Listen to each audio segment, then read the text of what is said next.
Good afternoon, CFM. This is Coach Matt with our Monday workout. We're going to do our deadlift volume followed by some intervals and accessory work. So let's get into the warm-up. It'll be 2 rounds through. The first round start with 2 minutes of cardio. Second round start with 1 minute of cardio. After each session of cardio, we're going to do some nice and easy overhead reach to toe touch or toe touch to overhead reach, depending on which part you start on. But go nice and easy. Try to really stretch out all the muscles and the fascia in your back, right? And we're gonna go from that flexion extension cycle of the toe touch to overhead reach back to a planking or a bracing mode. So the point of those two movements in the warm-up is for you to feel the difference between spine moving and then spine braced, okay? And then obviously when we do the deadlift, we want spine braced and not moving, okay? Next one is straddle roll-ups. So this one will just roll back on your back, kick your feet apart, reach one direction, back on your back, kick apart, reach the other direction, and then do your front plank, side plank, all right, depending on which round you're on, right? Front plank like so, and then side plank left and right. So hitting all of the directions that the spine can receive tension or pressure from, right? And so using the muscles to brace and prevent the vertebrae from moving relative to one another is the purpose of the core when we're doing something like a deadlift. Then do our deadlift warm-up reps.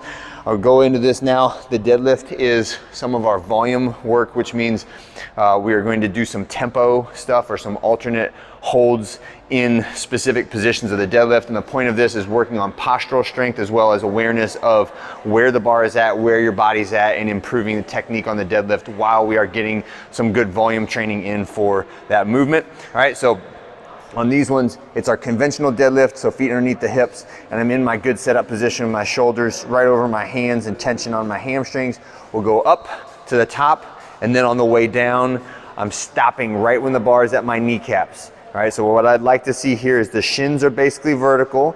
I don't want my shins pointed forward, and I also don't want my knees locked out. The knees are bent, but only enough that my shins are vertical. Shoulders should be mostly over the hands, maybe slightly in front of the hands, and you should feel a lot of tension on the hamstrings in this position, holding for 5 seconds, down to the ground, touch and go, up, kneecaps, freeze, right? And a lot of times when we do this one, when I say the middle of the kneecaps, I'll see people going like right up here. This is the top of the kneecaps. The bar is kind of resting on top of my legs. Or this is below the kneecaps, right? Resting beneath the kneecap, right? Try to be like literally in the middle of your kneecap, which is somewhere around 2 inches high or tall, right? So think like 1 inch from the top of your kneecap or from the bottom of your kneecap with the shins vertical.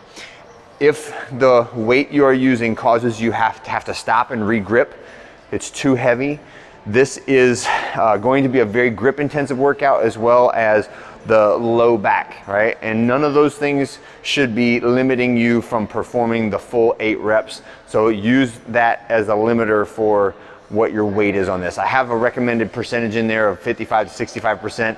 If your 1 rep max is 425, that's a tough weight to do this workout for, so go lower. If your 1 rep max is like 115, then you could probably go up towards the high end of that percentage chart, okay?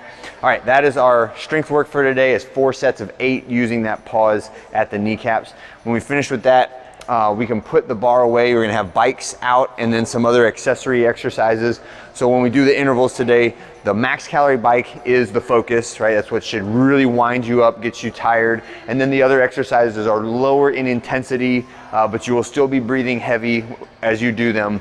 You'll have a little bit more time to get them done. So it'll be 3 rounds through, counting calories on the bike, 1 minute of max calories on the bike, and then you'll get 1 minute of rest, which yes, it's not enough to get recovered, but the other exercises are not awful, right? So after you finish that 1 minute of rest, you'll have the next 3 minutes to complete the following sequence. It's 8 wall angels. So that is our rotator cuff exercise, where I have my back pressed hard to the wall, elbows to the wall, rotate my wrists up towards the wall without letting my back arch away, reach up until my arms are straight, slide the wrists and the forearms as much on the wall as possible, but if they break away from the wall like mine are, that's okay, you're just reaching back towards the wall. The next exercise is sled drag down and back. You can use a sled, you can use the plates, it doesn't really matter as long as the resistance is there. And what we're looking for on this is a toe heel movement and a forward lean of the shoulders, right? So I want my butt to be behind my shoulders and I'm reaching back, touching the tips of my toes first and then rolling backwards towards my heel. Tip of my toe, rolling back towards my heel, tip of my toe, rolling back towards my heel.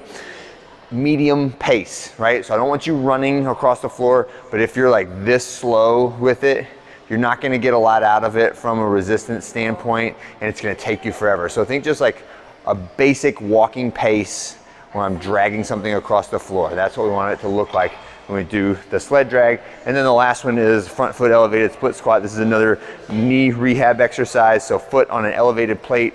The front foot should stay flat the whole time. So that heel and the entire foot should remain touching the plate. But as you get towards the bottom, you should feel that tension in the Achilles as you stretch that thing out. All right, so drive the knee as far forward as you can without this heel coming up off the plate, and then push yourself up and back. And we're doing 8 reps per leg on this exercise with weight if you can. All right, so that means holding a kettlebell or a plate or a dumbbell or something in your hands.